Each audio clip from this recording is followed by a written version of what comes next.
আরেকটা নির্বাচন আসতে শুরু করেছে। বারবার নির্বাচন আসে আর মমতা বন্দ্যোপাধ্যায়ের সরকার সেই নির্বাচনগুলোকে প্রতিশ্রুতি দিয়ে পার হয়ে যায়, কিন্তু তারপর দেখা যায় ছবি, শিক্ষাঙ্গনের ছবি, যাদবপুরের ছবি দেখছেন এত বছরে পাল্টালো না। যোগেশচন্দ্র কলেজের ছবি, বেলেল্লাপনা চলছে, যেখানে সাব্বিরের ছেলেরা রং ঢালছে, মহিলা সাংবাদিকের গায়ে ক্যামেরাতে বালতি বালতি জল ঢেলে দেওয়া হচ্ছে, মগ মগ জল ঢালা হচ্ছে। এবং যোগেশচন্দ্র কলেজ যে শিক্ষাঙ্গন তা বোঝার উপায় নেই। বহিরাগতদের দাপটে সরাসরি চলে যাব আমাদের প্রতিনিধি ভাস্কর আমার সঙ্গে রয়েছেন। ভাস্কর, গতকাল যে বেলেল্লাপনা দেখলো গোটা বাংলা, আজকে দাঁড়িয়ে কলেজের পড়ুয়ারা কি বলছে এই ঘটনাগুলো নিয়ে?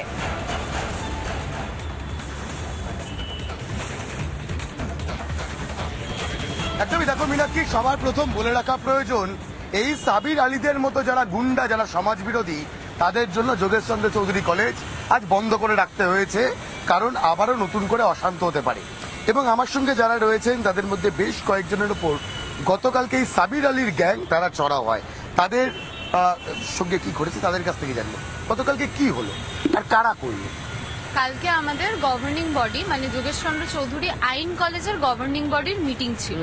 এখানে বলে রাখা ভালো, যোগেশচন্দ্র চৌধুরী কলেজ কালকে কিন্তু অপারেশনাল ছিল না, আইন কলেজ ছিল।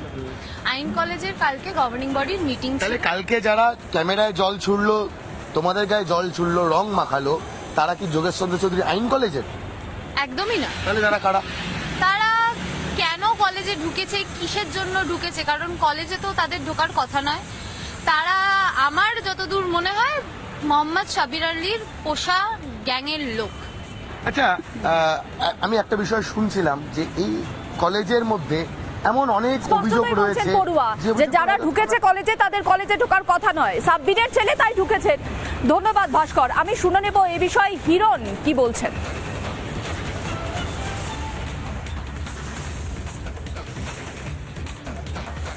দাঁড়িয়ে দাঁড়িয়ে বিধানসভাতে ওনাদের বিধায়করা বলছেন যে আমরা হিন্দুদেরকে কেটে নদীতে ফেলে দেবো। তারপরেও মুখ্যমন্ত্রী চুপ করে আছেন। ওনার মেয়র মাননীয় ববি হাকিম বলছেন যে পুরো রাজ্যে আমরা উর্দু ভাষাকে করে দেবো, ল্যাঙ্গুয়েজ করে দেবো, আমাদের কোনো ইংলিশ বাংলা দরকার নেই, চারিদিকে শুধু উর্দু থাকবে, আমরা ইসলামাইজেশন করে দেবো পুরো স্টেটটাকে। তো এই যে বলছে, এদের সাহস পাচ্ছে। মমতা বন্দ্যোপাধ্যায় দেখছে যে ভাই এরা না হলে আমি দাঁড়াবো না, আমি ভোট পাবো না, আমার চেয়ার থাকবে না। রিপাবলিক বাংলা প্রথম খবর প্রকাশ করেছিল যে আজাদ কাশ্মীরের স্লোগান দেওয়া দেওয়াল লিখন কার্যত রয়েছে যাদবপুর বিশ্ববিদ্যালয়। সেই ঘটনা 4 দিন পেরিয়ে গিয়েছে, কিন্তু 4 দিন পরেও সেই লেখা আজও দলদল করছে। 3 নম্বর গেট থেকে ঢুকলেই এই লেখা যে কেউ দেখতে পারবে। আজাদ কাশ্মীর, আজাদ লাদাখ, মণিপুর, দেওচা পাচামি থেকে শুরু করে হাসদেও, জসিমন, এই সবের আজাদি বা একই সঙ্গে বিচ্ছিন্নতার যারা বার্তা তুলেছিল এই শহরের অফিসাররা। কিন্তু এতটা দিন, 4টে দিন পেরিয়ে যাওয়ার পর এবং 3 দিন হয়ে গিয়েছে যাদবপুর থানার তরফ থেকে এফআইআর দায়ের হয়েছে, মামলা রুজু হয়েছে, স্বতঃস্ফূর্ত মামলা রুজু হয়েছে 2টি ধারায়। তারপরও এখনো পর্যন্ত গ্রেপ্তারি তো অনেক দূরের বিষয়। যাদবপুর কর্তৃপক্ষের তরফ থেকে কোনো নিন্দা বার্তা জানিয়ে বিবৃতি সেটুকু পর্যন্ত এখনো এলো না। প্রশ্ন উঠছে, যাদবপুর কর্তৃপক্ষ তাহলে কি পরোক্ষভাবে সমর্থন করছেন এই আজাদ কাশ্মীরের স্লোগান? ক্যামেরায় মহিষিতের সঙ্গে পিন্টু অধিকারী, রিপাবলিক। হিরণের কথা সূত্র ধরেই বলি যে তৃণমূলের নেতা মন্ত্রীরা যখন যা ইচ্ছে বলে থাকেন, বিরোধীরা বলে আসছে বছরের পর বছর ধরে মমতা বন্দ্যোপাধ্যায়ের কন্ট্রোল নেই, যখন যা ইচ্ছে তা মন্তব্য করে দিলাম, যেহেতু তাতে কোনো কন্ট্রোল নেই। আর এবার এক মন্ত্রী আজব দাবি করে বসলেন। কি দাবি? রাজভবন নাকি ওয়াকফ বোর্ডের সম্পত্তি। কে বলছেন? গ্রন্থাগার মন্ত্রী সিদ্দিকুল্লাহ চৌধুরী। আর তার এই বক্তব্যে সত্যি হাসি পায়। রাজভবন এটা ওয়াকফ তখন তাকে 150 টাকা ভাড়া দেওয়া। ওয়াকফ সম্পত্তি নিয়ে বিতর্ক বহুদিনের। এ নিয়ে দখলদারির অভিযোগ উঠেছে অসংখ্যবার। ধর্মের অজুহাতে অন্যের সম্পত্তি কবজা করা নিয়ে জল ঘোলাও হয়েছে বিস্তর। আর এতেই চিরতরে দাড়ি টানতে উদ্যোগী হয়েছে কেন্দ্রের নরেন্দ্র মোদী সরকার। আর তাতেই ফোঁস করে উঠছে বিরোধীরা। বন্ধ হতে চলেছে এতদিনের জারি জুরি। খেলা শেষ হবে দোষণের রাজনীতিরও। আর এতে গায়ে জ্বালা ধরেছে ইন্ডির। আর তাই হয়তো যা পারছেন তাই বলছেন এ রাজ্যের শাসক দলের গুরুত্বপূর্ণ মন্ত্রীও। একবার শুনুন সিদ্দিকুল্লাহর সেই হাস্যকর দাবি।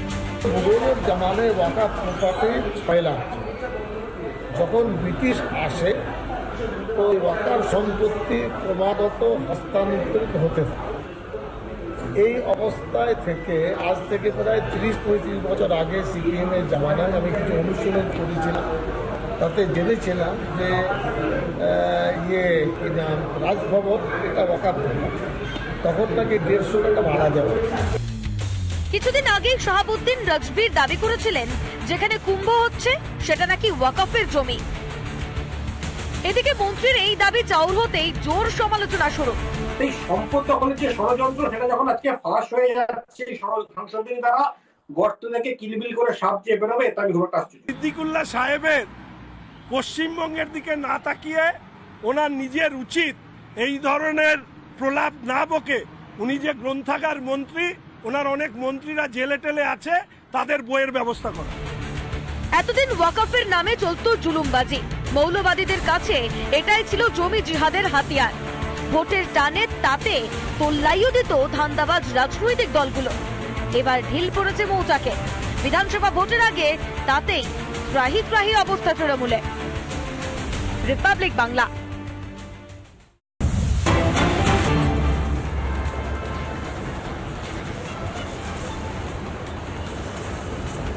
তৃণমূল কংগ্রেস আবার নিজের মৌচাকে নিজেই ঢিল ছুড়ে থাকে, যেমন মমতা বন্দ্যোপাধ্যায় করলেন।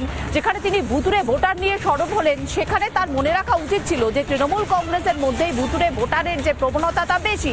বিভিন্ন জায়গায় দেখা গিয়েছে তৃণমূলের নেতারা, তারা বিভিন্ন জায়গায় একসাথে দুটো বিধানসভা কেন্দ্রে তাদের নাম। এবার রামপুরহাট থেকে উঠে আসছে ভোটার তালিকায় গড়মিলের ঘটনা। কি ঘটনা? যেখানে ধীরেন মাল নামে এক ব্যক্তি, তার ভোটার তালিকায় নাম নেই, অথচ তার মৃত স্ত্রীর নাম রয়েছে।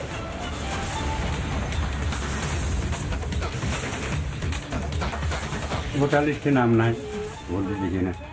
ক বছর ধরে? 5 বছর। তারপরে অনলাইনে দেখালাম ছবিতে তোমার নাম নেই বলে আস্তে আস্তে সব কাটতে লেগে গেল। বাদ এখন ভাতাটি বন্ধ হয়েছে, এমনি ভাতাটা পাওয়া 5-6 মাস, আর মরা আর 5 বছর। আপনার স্ত্রীর মানে নাম আছে এখনো? হ্যাঁ, নাম আছে, সবই আছে। মানে ও জীবিত? ও এখন জীবিত। আর আপনি? আমি মৃত। এই ব্যাপারটা আমরা এই প্রথম বুঝতে পারছি যে ওনার নামটা ভোটার লিস্টে নেই, অথচ এখন বুঝতে পারছি যে ওনার 5 বছর থেকে নামটা কেটে গেছে, কিন্তু আমাদের পঞ্চায়েতেও উনি জানাননি। হয়তো বিডিও অফিসে বা অন্য কোথাও জানিয়েছিল। মৃত দেখাচ্ছে তো, আমার মনে হয় যতদূর সম্ভব ওর স্ত্রী মারা গেছে। আমার মনে হয় এটা কোনো টেকনিক্যাল প্রবলেম, এটা বিএলও আর নির্বাচন কমিশনের ব্যাপার। এটা অ্যাকচুয়ালি ওনার স্ত্রীর নাম কাটতে যেয়ে মনে হয় ওনার নামটা কাটা গেছে।